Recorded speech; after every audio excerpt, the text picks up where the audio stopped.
여러분 안녕하십니까? 대한뉴스라인입니다. 격변은 단순한 우연의 연속이 아니라 대통령 뚜렷한 패턴을 가진 진화하는 공작의 역사입니다. 사실 2024년 12월 3일은 내란이 아닌 거대 야당의 체제 전복이 완성된 날입니다. 두 보수 정권 대통령이 탄핵으로 추출되는 비극, 이는 정교하게 기획되고 치밀하게 실행된 작전이 만든 결과였습니다. 국가적 비극을 전략적으로 이용해 보수 정권의 정통성과 도덕성을 뿌리채 흔드는 것입니다. 오래전부터 기획된 것이 아닌가 하는. 이재명은 문재인 탄핵 시나리오의 완벽한 계승자가 되었습니다. 유례없는 줄 탄핵이 시작됩니다. 정부가 제출한 예산안을 야당이 단독으로 감액해 부정선거가 아니면 거대 야당을 만들 수 없고 통계적으로는 조작이 아니면 나올 수 없는 그래프입니다. 비상계엄은 공정한 선거를 통해 새로운 대한민국을 건설하라는 하늘이 대한민국에게 내린 준엄한 경고입니다.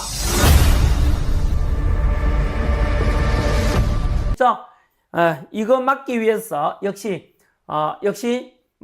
흔히 말하는 제2차 총합특검이 출범했습니다. 지난해 2025년 이재명 정권 탄생하자마자 3대 특검, 내란 특검, 김건희 특검, 최상병 특검이 6개월간 탈탈 털었지만 윤석열 대통령에 대해서 내란죄 못 밝혔습니다. 외환죄 못 밝혔습니다. 김건희 여사에 대해서 그렇게 이상한 여자로서 5만 통 털었지만 막상 기소한 건 몇 개 없어요. 아십니까?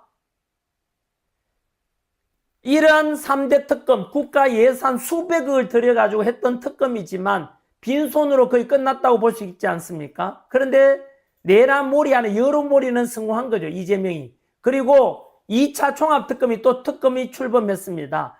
며칠간? 6개월간.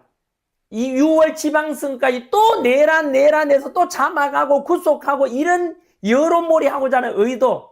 여러분, 이게 상식입니까? 있지도 않은 내란을 가지고 또 국민들 세뇌시키려고 하는 게 북한 김정은하고 뭐가 다릅니까? 이재명이. 히틀러와 뭐가 다릅니까? 이재명은 천벌을 받을 겁니다. 이런 사악한 정권은 역대에 없었던 정권 아닙니까? 이재명. 상식을 가졌다면 전환길과 같은 목소리 내야 되는 거 아닙니까?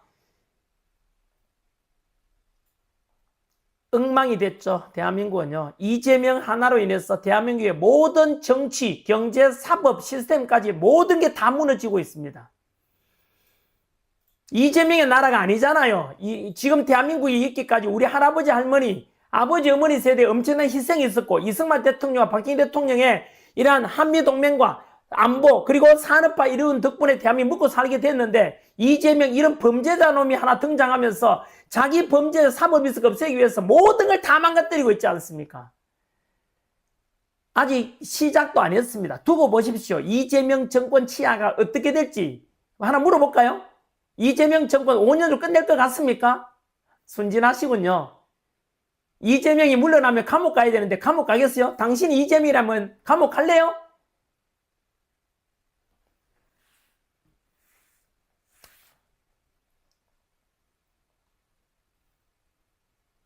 모든 것이 다 망가질 겁니다. 아직은 시작도 안 됐다고 봅니다. 이제 겨우 시작 단계입니다. 비상계엄을 내란이라 한 것도 시작 단계고요.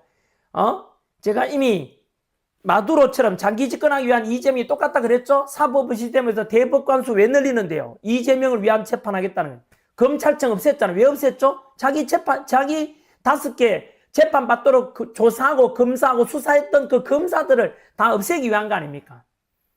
네? 사심죄 왜 하죠? 법 왜곡죄 이미 다 만들었잖아요. 왜 만들었는데요? 이재명을 위한 재판을 하라고 하는 거예요. 좌파들을 위해서 우파들은 다 죽이려고 하는 재판. 이게 이재명입니다. 노란봉투법 왜 만들었는데요? 대한민국 말아먹으려고 한 거 아닙니까? 기업가들 해외로 다 나가게 만드는 거 아닙니까? 방송 3법 왜 만들었죠? 허위 조작 정보 건절법 왜 만들었죠? 네, 보수 유튜버들 다 죽이겠다는 뜻 아닙니까? 다 보이는데도 불구하고 전환길처럼 그렇게 똑똑하지도 않은 사람인데도 다 보이는데 하물며 대한민국의 지식인이라고 자처하는 교수들 침묵하고 있죠. 법조인들도 검찰청 없애도 검사들도 제가 들고 일어나라고 그렇게 이야기했지만 검사들 오늘 뉴스 하나 있긴 있습니다. 뭔지 압니까? 들고 일어났던 검사 결국은 사표를 쓴 검사, 양심적인 검사는 있어요. 하지만 검찰청이 없어지는데도 침묵하는 검사들, 사법부가 붕괴되고 있는데도 조희대 대법원장을 그렇게 조요토미 히데요시라고 조롱하는데도 침묵하는 판사들, 다들 자업자득이겠죠. 네, 자업자득이 되겠지요. 네, 참 너무 슬픕니다. 지식인이라 자처하는, 제가 이런 예를 많이 들었죠. 조선이 망해가는 걸 보고 선비 정신을 가졌던 면함 최익현 선생 같은 의병장, 최익현 아닙니까? 네, 최익현 같은 이런 분들은 조선이 망하게 되자 도끼를 등에다가 쥐고 궁궐 앞에 갑니다. 왜요? 이 나라가 망하는 꼴 내가 못 보겠다. 이 내가 짊어지고 간 이 도끼를 가지고 내를 찍어 죽이든지 내 상소를 좀 들어주십시오 라고 지부복권 상소를 올려요. 이게 바로 선비정신이고 지식인 아닙니까? 목에 칼이 들어와도 내가 도끼에 찍혀 죽더라도 할 말은 하고야 마는 이런 서리빨 같은 기계, 이게 선비정신이고 진정한 지식인이고 진정한 애국자 아닙니까? 하지만 대한민국 지식인들 다 어디 갔습니까? 전국의 교수분들 뭐 하십니까? 판사님들 뭐 하십니까? 조희대 대법원장을 그렇게 조롱하고 쫓아내려고 해도 침묵하는 판사들, 검찰청이 없어지는데, 내 직장이 없어지는데도 불구하고 눈치 보고 검사복 입고 유지하겠다고 그 검사들 다 어디 갔습니까? 전국의 정교조가 판치고 이렇게 좌파 교육이 판치는데도 깨어있는 교사분들 어디 갔습니까? 너무 슬픕니다. 대한민국이 이렇게 망해가는데도 침묵하는 것에 대해서 악의를 보고 악의를 보면서도 침묵하는 것은 각자 다 악의 편입니다. 극단적으로 어떤 여성이 성폭행을 당하고 있는데 지나가던 사람이 그걸 구경하고 있습니다. 그게 여러분 악의 편 아닙니까? 그것은 같은 성폭행하는 사람 똑같은 편 아닙니까? 불의를 보고 침묵하는 것은 악의 편이라고요. 불의를 보고 침묵하는 것은 악의 편이라고요.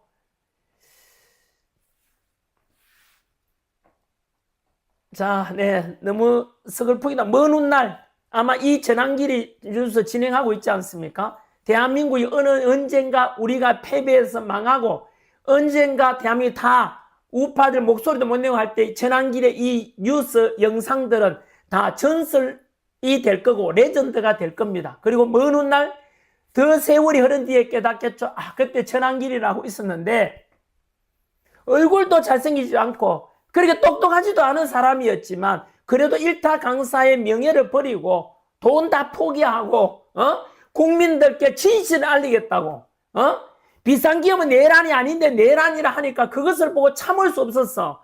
그 진실을 추구했던 윤석열 대통령 지키고자 했던 그 청년 아저씨가 있었지 않냐. 맞다. 그때 전환길 말 면함 최익현 선생의 말을 그때 인용하면서 목숨 걸고 윤석열 대통령 지키겠다고 했던 거 역시 도끼 들고 올라가서 이 대한민국 그다음 조선이라는 땅을 지키고자 했던 최익현 선생같이 전환길 역시 이 자유민주주의 대한민국 지키겠다고 한미동맹 지키겠다고 이걸 외치는 전환길의 목소리 아마 먼 훗날 지나고 나면 네 그때 돼서 이제 맞다 그때 전환길이라는 사람 있었지 그 말이 옳았네라는 것을 아마 더 많은 시간이 흐른 뒤에 깨달을 수 있겠지만 그때는 이미 대한민국 늦을 겁니다. 아마 역사에 그렇게 기록될 겁니다. 대한민국이라는 나라는 35년 식민지배를 겪었고 5년 만에 광복된 지 5년 만에 6.25 전쟁을 겪었어. 3년간 전쟁 속에서 완전히 아프리카보다 더 가난한 나라가 되었지만 하지만 그 속에서 공산당이 싫어요. 멸공을 하고자 했던 이승만 대통령이 바로 주한미군을 주둔하게 했던 한미상호방위조약과 박정희라는 위대한 대통령이 나타나서 보릿고기 없애고 가난을 극복하게 만들어서 독일의 라인강의 기적처럼 우리는 한강의 기적을 만든 위대한 지도자 박정희 대통령이 있었고 그 덕분에 대한민국은 영국이 200년 걸린 민주주의를 우리는 40년 만에 산업화와 민주화를 동시에 이룬 전 세계적으로 모범이 되는 정말로 최고의 대한민국, 바로 그 속에서 삼성, LG, 현대, SK, 한화, 포스코 같은 이런 인류 기업, 초인류 기업이 나왔어.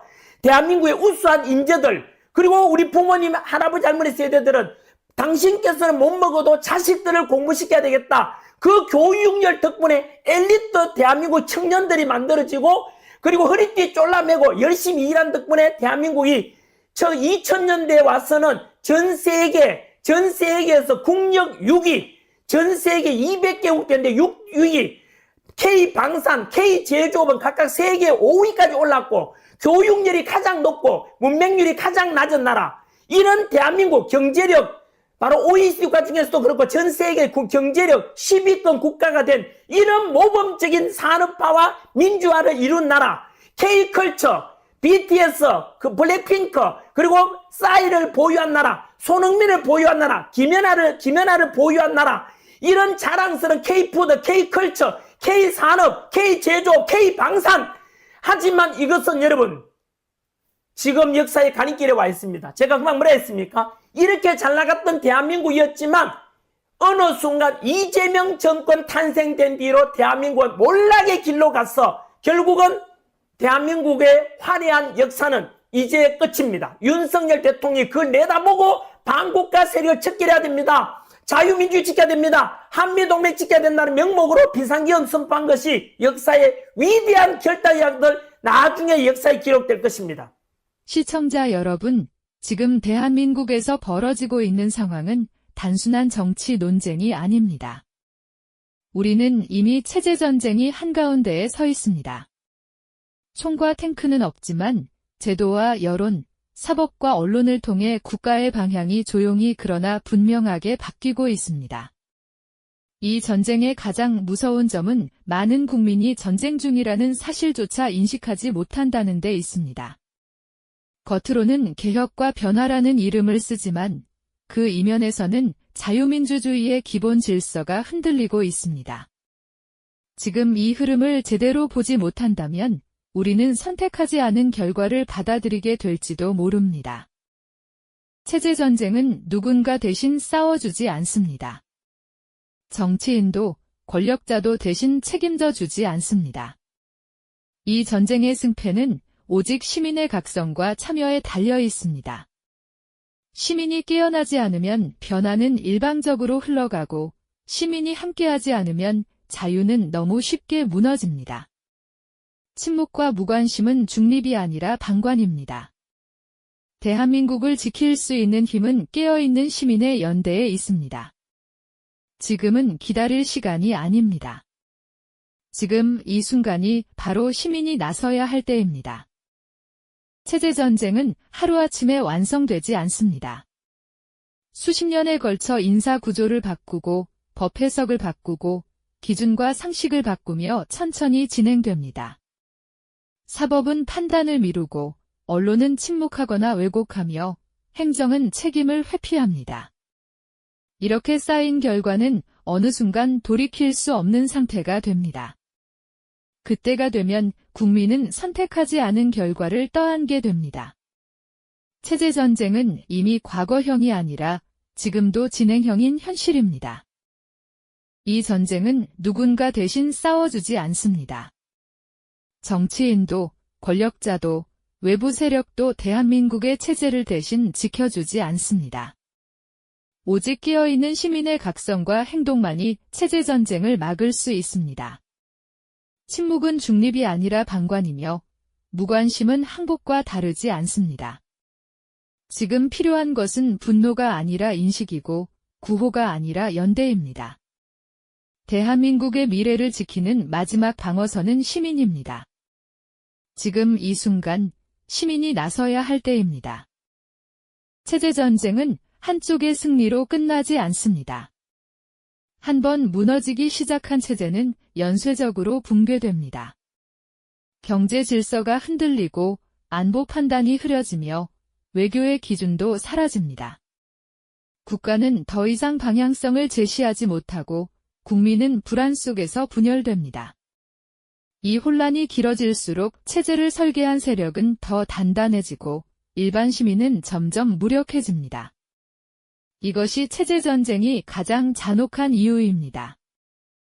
시청자 여러분, 전환길은 연봉 60억의 기득권을 스스로 내려놓고 지금 이 순간에도 미국 현장에서 시민과 해외 교민들에게 진실을 알리고 있습니다. 전환길은 전환길 TV를 통하여 올드미디어가 전하지 않은 진실한 뉴스를 직접 책임있게 전달하고 있습니다. 외롭고 힘든 길임을 알면서도 그는 꿈에서도 거짓말은 하지 않는다는 다짐으로 이 길을 걷고 있습니다.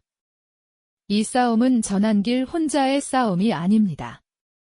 진실이 침묵되지 않도록 시민 여러분의 응원과 기도가 필요합니다. 전환길의 목소리가 멈추지 않도록 구독과 좋아요로 함께 해주시기 바랍니다.